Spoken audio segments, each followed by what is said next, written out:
वत्स राजकुमारी सुरुचि से दूसरा विवाह करने के पश्चात कंपिला नरेश महाराज उत्तानपाद अपनी प्रथम पत्नी सुनीति व सुरुचि के साथ अपने माता पिता के दर्शन करने एवं आशीर्वाद ग्रहण करने मनु आश्रम में पधारते हैं। सुरुचि अपने अहंकार में महाराज मनु और देवी शत्रुपा का भी अपमान करती है। सुरुचि के कठोर व्यवहार की क्षमा याचना सुनीति करती है। जगदीश्वर महादेवी लक्ष्मी को न्याय अन्याय का संपूर्ण ज्ञान प्रदान करते हैं, जिससे देवी लक्ष्मी की कथा का अंत हो जाता है। दूसरी ओर नारद आकाश में प्रकट होते हैं। नारायण नारायण नारायण नारायण। शनिदेव, क्या मेरे भविष्य पर आपातकाल प्रारंभ हो गया है? आप तीनों ने मेरे वैकुंठ के मार्ग को क्यों अवरुद्ध कर दिया? नारद, जिस दिन तुम्हारे विष्णु ने महासम्मेलन में जब तब व्रत की महिमा बढ़ाने का दुष्कर्म किया था, मेरा आपातकाल तो उसी दिन विष्णु भक्तों के विरुद्ध घोषित हो गया था। नारायण नारायण।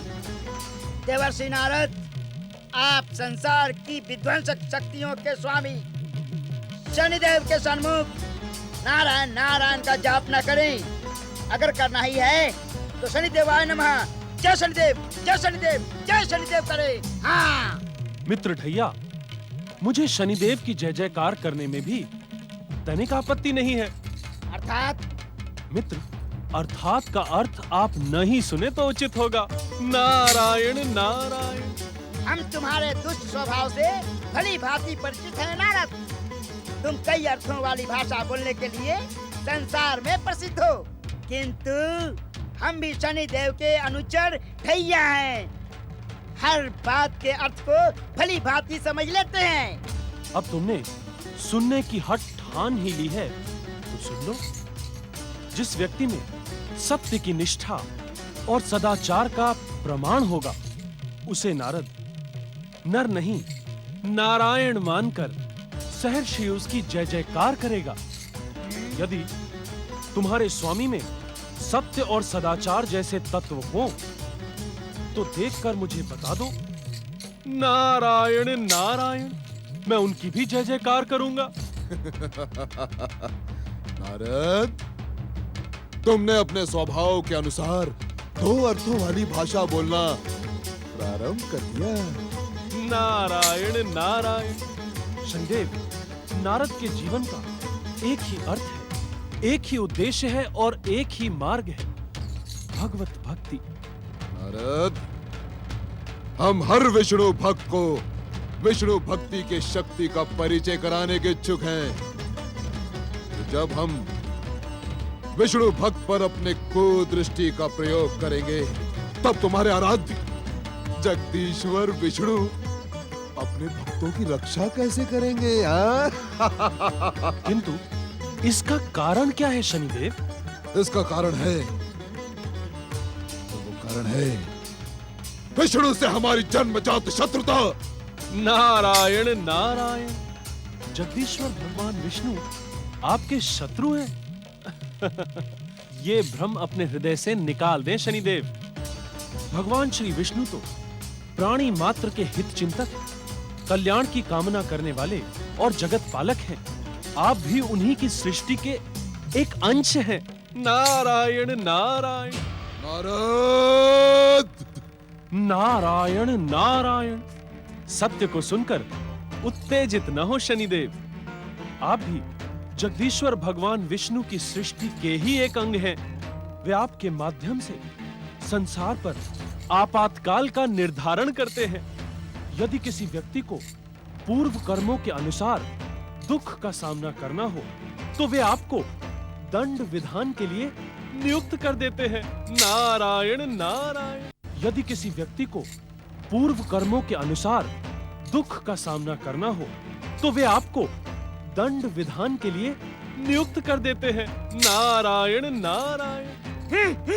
नारद, हम विष्णु के दास नहीं, जो उसके इच्छा के अनुसार काम करें।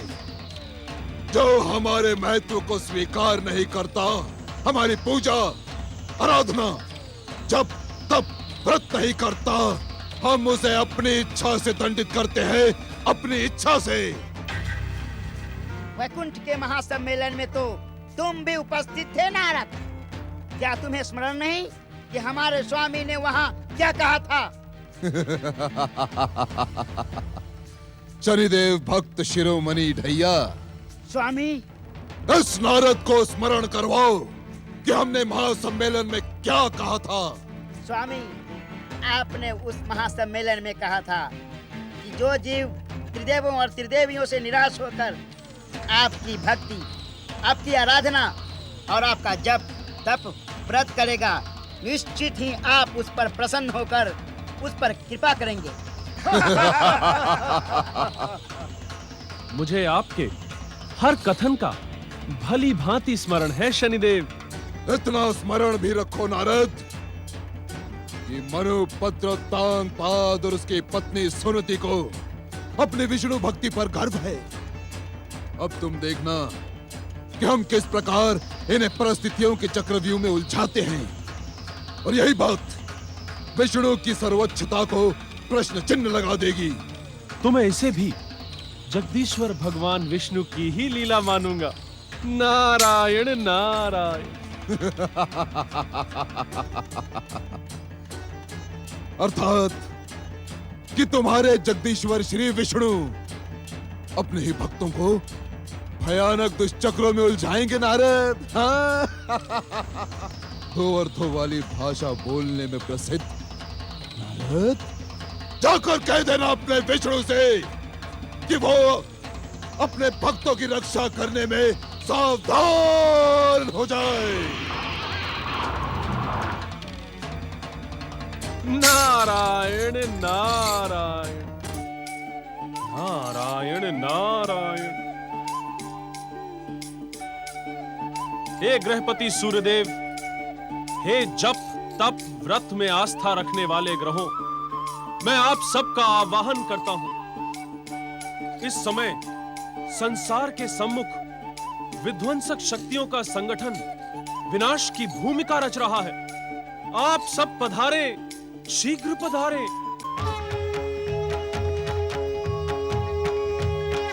जपा कुसुम संकाशम काश्यपेयं महद्युतिं तमोरिं सर्वपापघ्नं प्रणतोस्मि दिवाकरम्। गृहपति सूर्यदेव,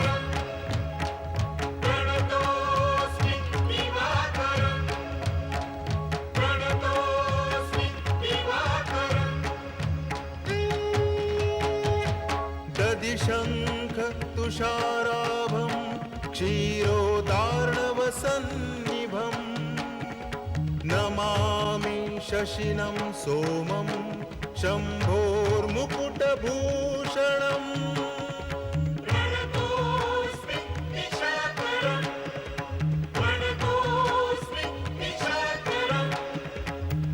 चंद्रदेव,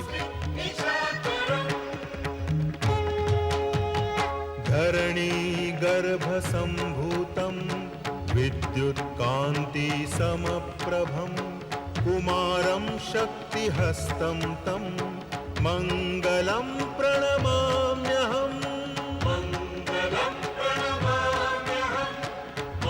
मंगल देव,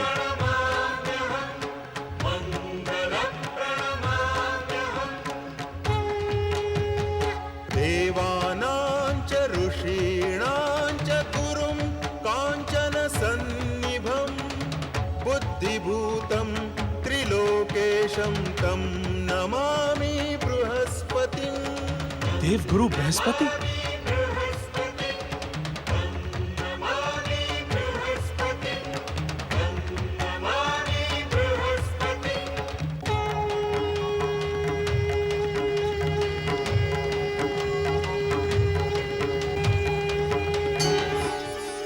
प्रणाम देवर्षि। प्रणाम गुरुदेव। प्रणाम देवर्षि। प्रणाम देवर्षि। जप तप और व्रत की महान भावना में आस्था रखने वाले समस्त ग्रहों को नारद का प्रणाम। कहें देवर्षि, हम सबका आवाहन किस कारण किया है? गुरुदेव, कारण बताने से पहले क्या मैं ग्रहपति सूर्यदेव से एक प्रश्न पूछ सकता हूँ? अवश्य देवर्षि। हे ग्रहपति सूर्यदेव, उस दिन वैकुंठ के महासम्मेलन में आपने जप तप व्रत करने और त्रिदेव त्रिदेवियों की आराधना करने वालों को निश्चित फल प्रदान करने का जो आश्वासन दिया था, क्या वो मात्र आश्वासन था? ऐसा आरोप क्यों देवर्षि? नारायण नारायण, संसार को प्रकाशित करने वाले सूर्यदेव, आप विध्वंसक ग्रहों की विनाशक कुकृतियों से अपरिचित तो नहीं होंगे? क्या इस समय आप सबका परम भगवत भक्त उत्तानपाद की सहायता के लिए संगठित प्रयास उचित नहीं है? नारद, हम सब उत्तानपाद के भविष्य को लेकर चिंतित हैं, किंतु जगदीश्वर भगवान श्री विष्णु स्वयं ही उसकी भगवत भक्ति की कठोर परीक्षा लेने के इच्छुक हैं। क्षमा गुरुदेव, श्री भगवान यदि स्वयं अपने भक्त की कठोर परीक्षा लेने के इच्छुक हैं, तो हम सब विष्णु भक्तों का क्या यह कर्तव्य नहीं है कि हम सब उत्तानपाद जैसे परम भगवत भक्त की सहायता करें?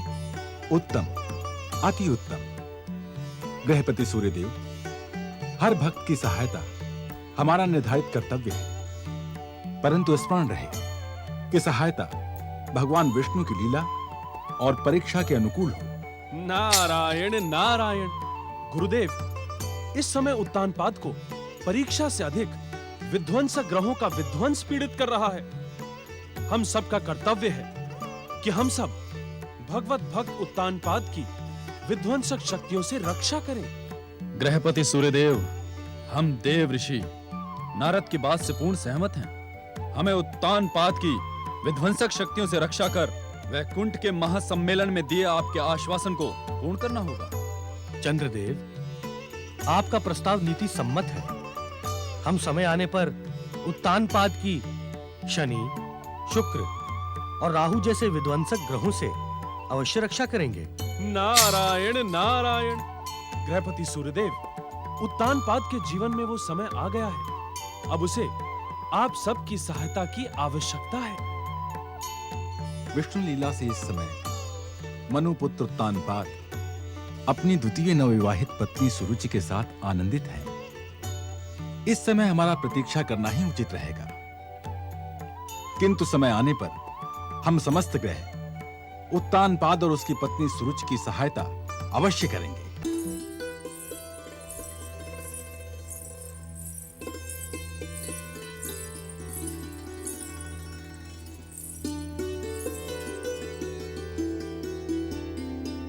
मुझे अपनी दीदी समझो सुरुचि। मैंने जो वचन दिया है अथवा जो कुछ भी तुम्हारी इच्छा है, मैं वो सब कुछ तुम्हें प्रदान करूंगी, किंतु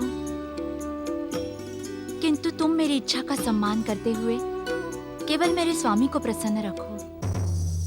वे अब तुम्हारे स्वामी नहीं रहे, मेरे स्वामी हो गए हैं। इसी कारण मेरे और उनके मध्य आने का दुस्साहस ना करो। मैं तुम्हारे हंसने और प्रसन्न रहने के नाटक से भलीभांति परिचित हूँ। तुम युवराज की माता बनने के अयोग्य सिद्ध हो गई हो। इसी कारण अपना महारानी पद सुरक्षित रखने के लिए तुमने अपने पति का दूसरा विवाह मुझसे करा दिया। स्पष्ट सुन लो, तुमने मुझ पर कोई उपकार नहीं किया। अब कृपा करके यहीं खड़ी न रहो, मुझे अकेला छोड़ दो।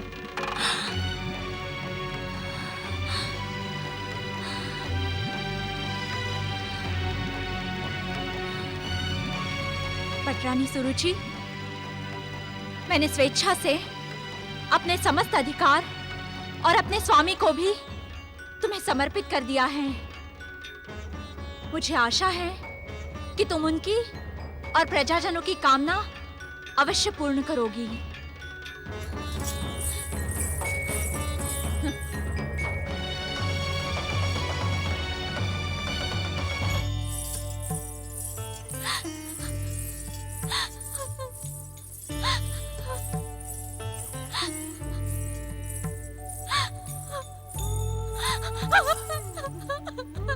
बिटिया रानी, बिटिया रानी। सुखिया माई, तुम यहाँ? मैं तुम्हारी ताई माँ हूँ।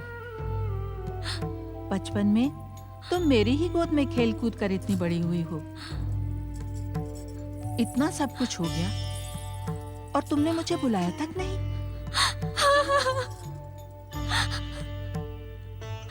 जब मैंने सुना कि तुमने स्वयं ही अपने पति का दूसरा विवाह करवा दिया तो मुझसे रहा नहीं गया, मुझसे रहा नहीं गया बिटिया।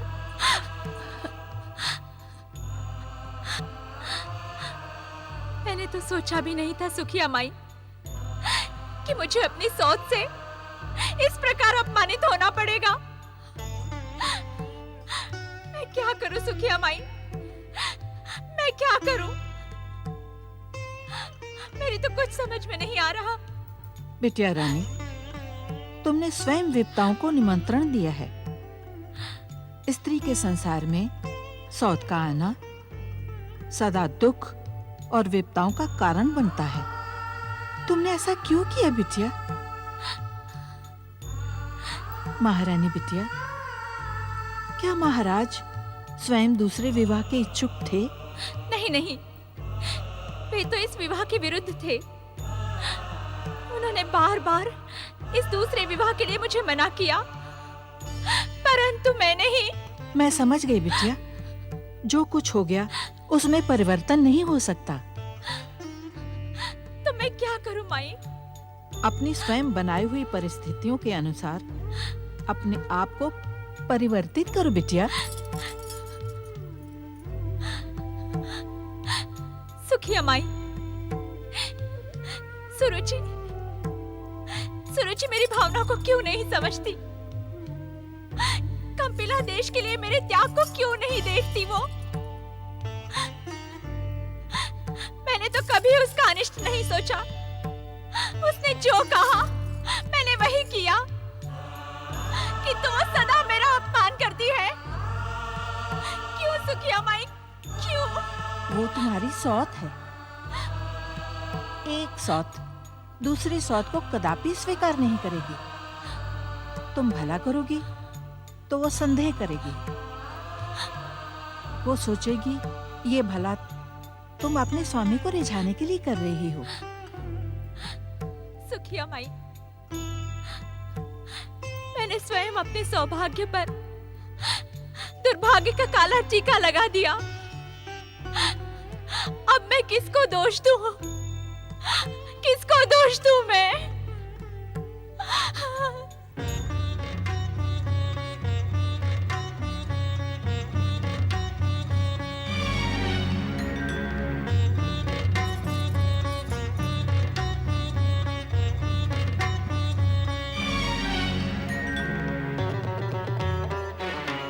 महाराज, कक्ष में आकर आप मेरा इस प्रकार अपमान कर रहे हैं।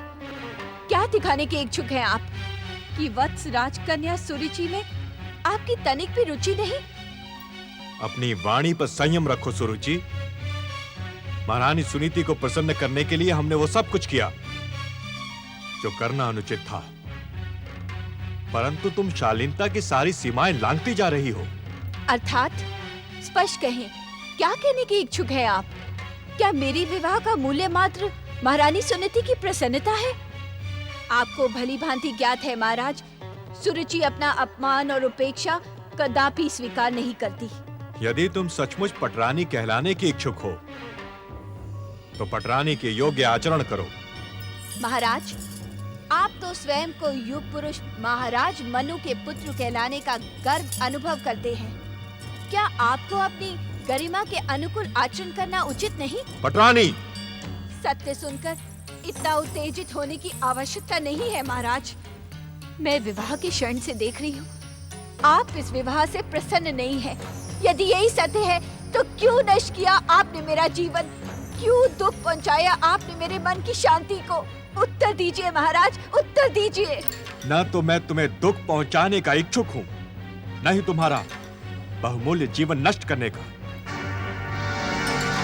मैं तो तुम्हें पटरानी पद के योग्य सम्मान के साथ ही युवराज की माता बनने का गौरव प्रदान करने का भी इच्छुक हूं। परंतु अपने मन से ईर्ष्या और मिथ्या अहंकार की भावना निकाल दो। हर एक से प्रेम करो, हर एक पर विश्वास करो। अपनी वाणी को कटु न बनाओ पटरानी, कटु ना बनाओ।